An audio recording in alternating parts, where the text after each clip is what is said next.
to another Early Years podcast. My name is Jackie Ward and I'm the founder and managing director of the Early Years Learning Hub. This podcast is part of our practice sharing series. And today we're talking with Su Garrett on one of a little set of things that Su's been chatting with us about: sustainability, technology, and today we're talking about excursions. We'll also talk about leadership. And I'm so excited to be talking about this one with Su because I'm a big fan of out of the gate programs as well. So Su is the director of the excellent rated service, Explore and Develop Annandale. So I'm going to ask you, Su, to tell us a little bit about your background and your professional journey. Thanks, Jackie. Yes, so I've been the director and I'm the provider of Explore and Develop Annandale for 12 years since it opened. And we are a little 56-place long daycare service in inner city Sydney. We're located on top of a supermarket, on a rooftop of a supermarket, which will become, it's really important when we start to talk about excursions. And yeah, that's our little service. Well, that is awesome. I know that I guess this topic of taking children out on excursions is a little sort of contentious, I guess, because I think people get a little nervous and anxious around, you've definitely got a lot more control over the safety of children when they're inside the gates. Yeah. But sometimes I think, like when children are understimulated in an environment, it can also be quite dangerous as well, because children might do some dangerous things within that space, or there might be a lot more challenging behaviours, all sorts of different things. So I think going on an excursion, and also if we think about the early years learning framework, particularly learning outcome number 2, where children connected to their community, how can we possibly achieve that learning if we're not bringing children out into that space? So I think it's a critical part of the program. So how do you see excursions as part of your program and facilitating children's learning? And when you ask me that question, my notes say this is a huge part of our identity as a service. So it being out the gate, like we just call it going on excursion, is the biggest, I think, part of our identity as a service. It's really, really embedded. So all of our children, from where they're birth through to the 5-year-olds, all go out on regular excursions, and there's so much that I can talk to you about this, but they are spontaneous and they're also planned.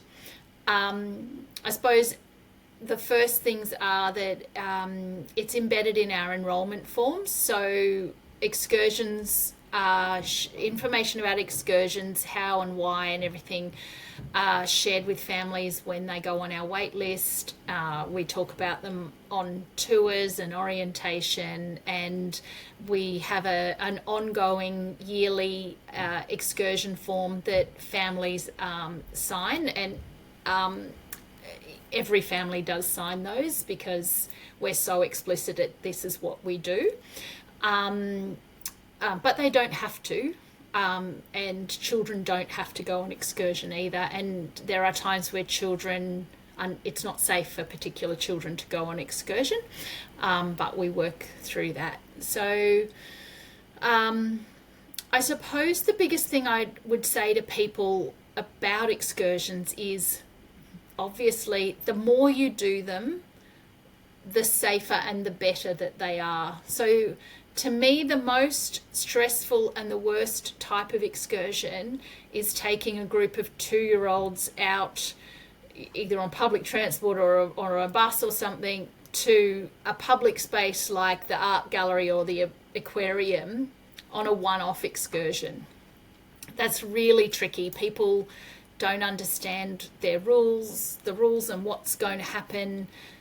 It's a one-off, so they haven't learned previously how to do those things, and the children are really unfamiliar, and that's where it is risky because you don't know how the children are going to act.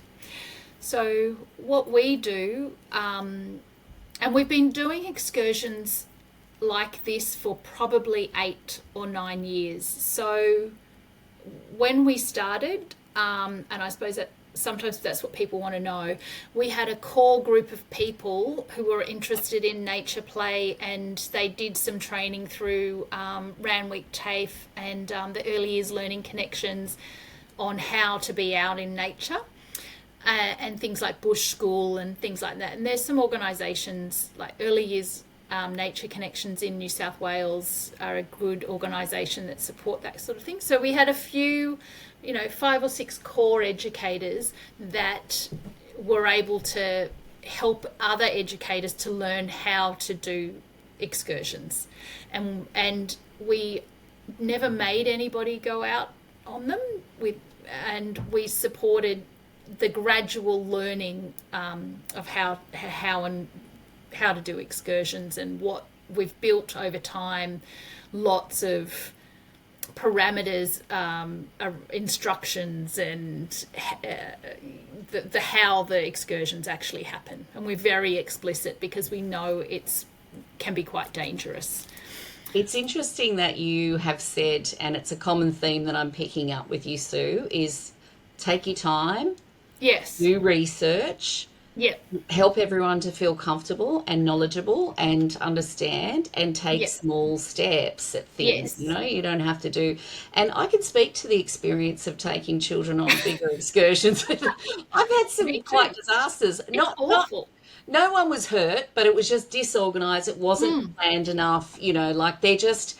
And it's Yep. big, isn't it? It's massive Yep. if you've got to get public transport. And yeah, like I said, I'm embarrassed to say that I, got off at the wrong station when I took someone somewhere in Homebush, and I was like, Yes. why didn't I do a dry run of this, Yes. But even still, it was probably too big of an excursion Yes. at the time anyway. Yep. So, Yep. that idea that you're just basically taking children out in the gate, and if you later on feel more comfortable and you want to do something bigger, that's Yep. great, but children have had the groundings of knowing what the road safety issues are whenever they Yes. leave your gate. They understand Yep. about those things. They're familiar with the idea Yep. of counting heads and all the kind of stuff that you need to do to Yep. make sure you feel comfortable as an educator. Yep. So it's the beginning of the year, so I'll tell you what's happening at the moment in our service. So we're at the end of, I think, week 3 or week 4 of end of January.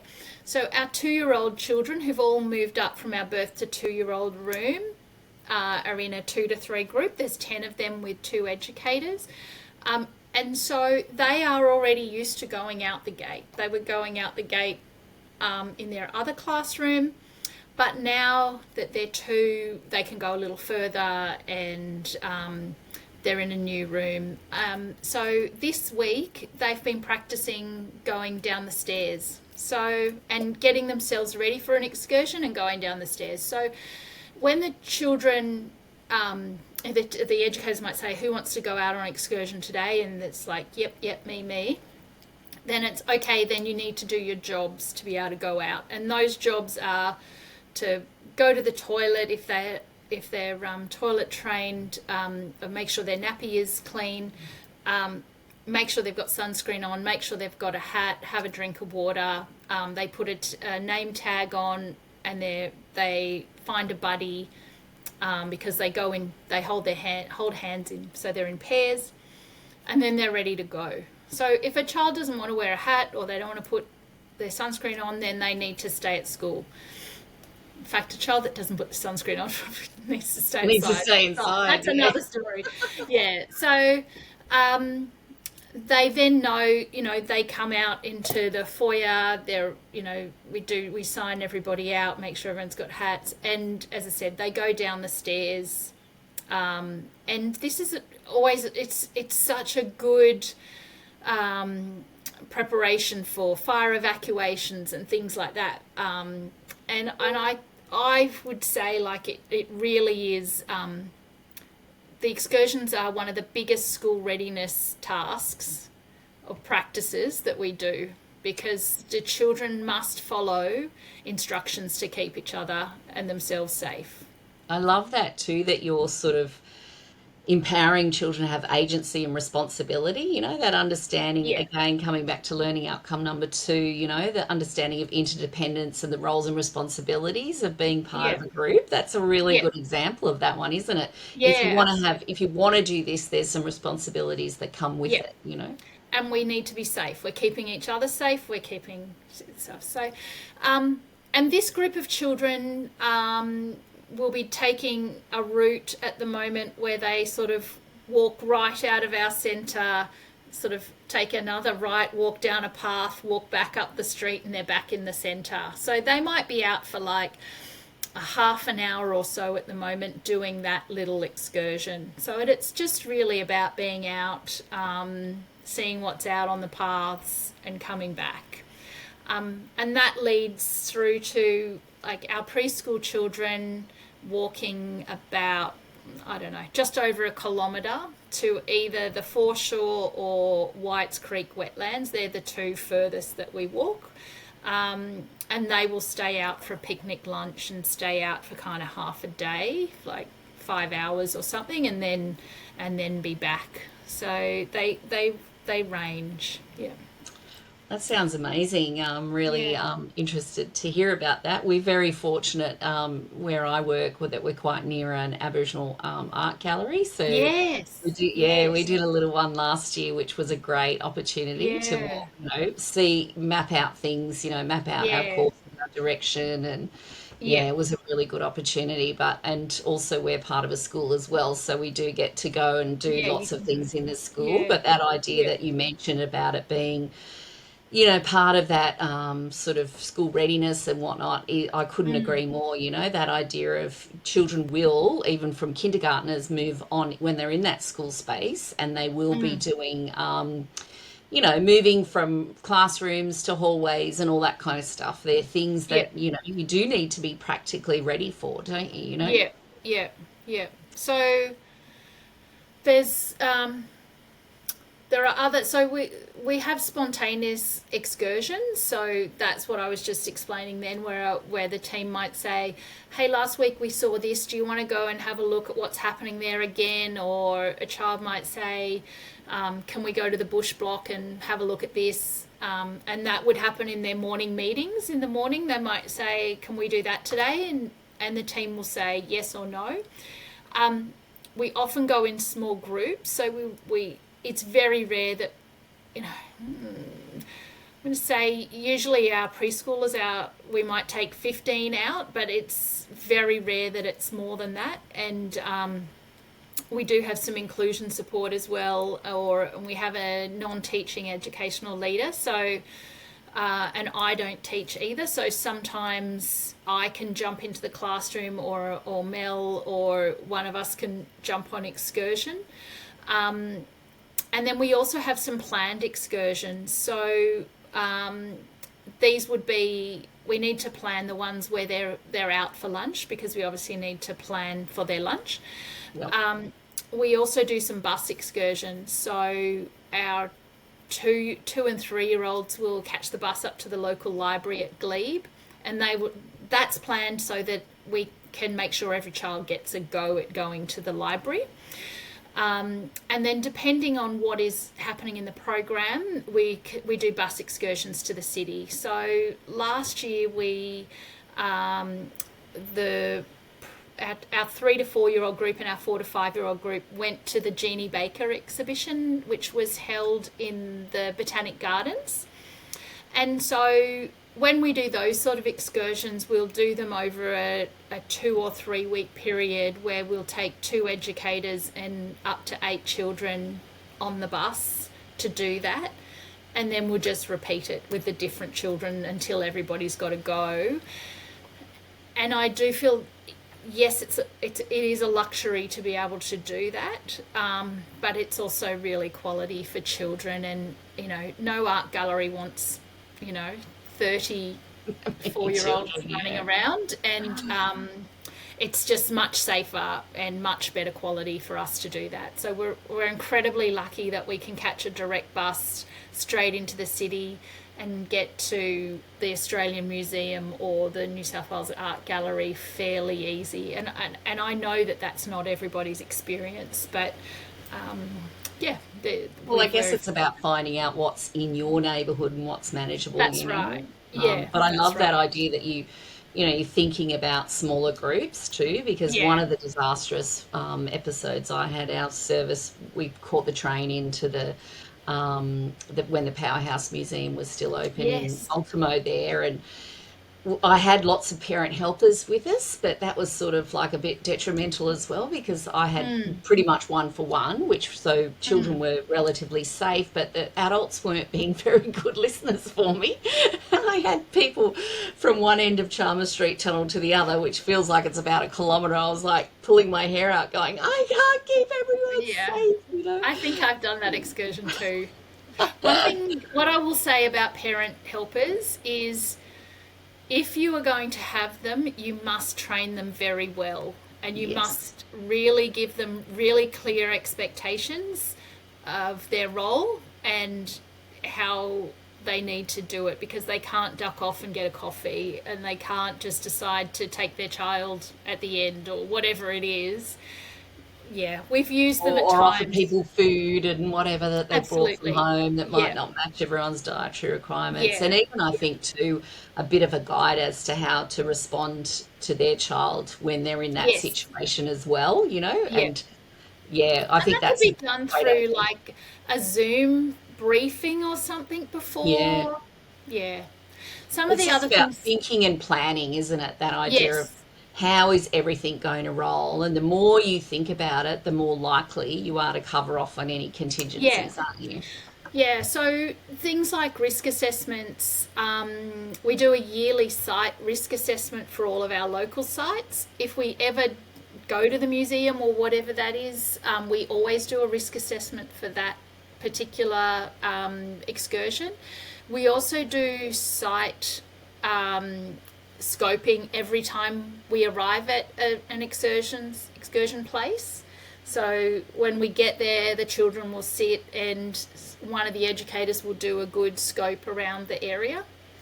The other thing that we've done with risk assessments is, for example, when we did that Jeannie Baker excursion, we had a meeting. We just did a half hour on Zoom with all of the educators who would be attending that excursion over the 2 week period, and the person who did the risk assessment just talked through the process of exactly what you would just to try and not get off at the wrong stop or to she talked through how she did her risk assessment and what her idea of how the excursion would run so everybody was on the same page. So That is a really very helpful tip, Sue. That idea of when you get there too to do that risk assessment and a nice way to yeah, involve children in yeah, understanding and recognising risks and risk management. yeah, yeah. That's definitely something I'll a little note to self. I'll pop that in my list of things. But yeah, I think that was definitely one of those things. And I think you've mentioned too about getting families on board. And I was going to ask you, have you ever had anyone who's like, no, I don't want my child to go, but Yeah. if it's part of what you talk about from the very word go, you are clearly letting families know if that's not their cup of tea, then maybe this isn't the right space for them as well. Yeah, and yes, we have done that. So we do two things with orientations. We do invite families on to come along on orientation on an excursion with us as part of their orientation. That's a great idea. Generally, most of the children that we enrol in our service are under two. So, and most of those enrolments are done starting in January. So we do a number of orientations that we call plays in the park. And so we invite the families to come in small groups to join us on an excursion at the park, and they can meet other people and they can see what actually happens with their baby when we take them out of the centre. And yeah, so if we enrolled a new 3-year-old, then we would ask them to come along on an excursion with us as part of that orientation so they can see that whole process. And look, yeah, we've in the past, and we have had families that didn't want their child to go out, and I think we just be really open about how much of our time we are spending out and how much of our program is created when we are out, and how we can include their child in the program. There's, as I said, there's also times when we have to be really open with families to say, at the moment, your child is still learning how to go out safely, and we're not there yet. So they might Yeah. stay back with another group. But we've learned to be really open about that, so that we can all, work together. Well, and I It's about, think what's, radiating from you is that idea of helping families to feel comfortable with it yeah, as well. I love that idea of orientation and play date. And, yeah, so it might not be for another service, it might not be excursions, but whatever is your big thing at your service, including families in that as part of their orientation is a great yeah, idea, isn't it? To yeah, say, if they've got questions, they can see how it goes. Because yeah, I remember, like thinking in the past, oh, imagine, like if you, as a family member, I go on excursions with children, so I know what it's like, but a family member wouldn't know what that's like, especially, no, they might know once their child goes to school, but when they're little, look, how will it work? How will people manage, that situation? And even the opportunity to talk, then obviously they would witness you doing your risk assessments and your number checks and all the things that they know families yeah, can go, oh, yeah, my child is safe. yeah. And I mean, we're in a pretty urban community where lots of the families who come to us have already seen us out in the parks on excursion. About 50% of the families have said to us, "Oh yeah, we've seen you out, so therefore They that's, know. we know what you do." So yeah, that helps as well, because they without even knowing us, they see how the team is working. Yeah. Is working. Yeah, that's amazing. Well, that has been an absolutely enlightening and enriching conversation about excursions. Thank you again, Sue, for sharing all of your wisdom and your practical ideas and your outlook on different things. It's been amazing talking to you. So I'm going to say we'll sign off on this episode of the Early Years Learning podcast. And thank you again for your time, Sue.